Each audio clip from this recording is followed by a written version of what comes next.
Si tu ne dors pas tout de suite, j'appelle la police. Si tu ne ranges pas tes jouets, je vais appeler la police là. Si tu ranges pas tes jouets tout de suite, j'appelle la police. Tu veux pas manger? J'appelle la police. Est-ce qu'il vous arrive d'utiliser la police pour faire pression sur votre enfant? Vous allez voir dans cette vidéo pourquoi vous devrez arrêter tout de suite de menacer votre enfant avec la police. Bonjour, c'est Océane des Canaries, votre coach en développement personnel et en parentalité. Quand j'étais petite, mes parents ont dit qu'on allait appeler le pater. Eh oui, dans ma région, je sais même pas ce que c'est un pater. Et je le savais plus tard, c'est très ancien. C'était un homme qui passait dans les villages et qui récupérait tout ce que les gens ne voulaient pas. Et d'utiliser le pater pour menacer, c'est ultra violent. On ne veut plus de toi, on veut te donner au pater.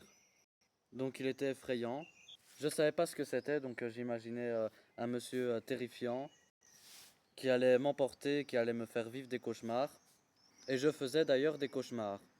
Bon, aujourd'hui, on n'entend pas trop parler du pater, comme ici dans le 133, mais de la police, ça j'ai beaucoup entendu. Et on menace de dire tu veux pas manger, j'appelle la police. Tu veux pas te coucher, j'appelle la police, etc., etc. Qu'est-ce qui se cache derrière pour vos enfants?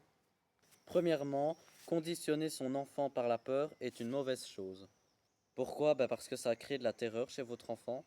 Il ne mange plus ou il ne se couche plus ou il ne fait plus quelque chose parce qu'il a faim et qu'il écoute ses besoins, car un enfant a besoin de satiété, parce qu'il a envie d'aller se coucher et qu'il comprend le sens de tout ça. Il le fait pour la seule et unique raison, on est conditionné par la peur. Et la peur, ça va marcher un temps, parce que ça va pas marcher tout le temps. Parce qu'un enfant va, de un moment donné, se rendre compte que la police, elle ne va pas venir sonner à la porte. Vous utilisez ça et vous lui marquez une marque de faiblesse.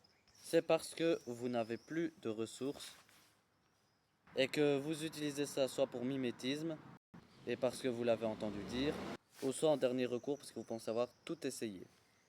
Conditionné par la peur, ça va faire des cauchemars à votre enfant.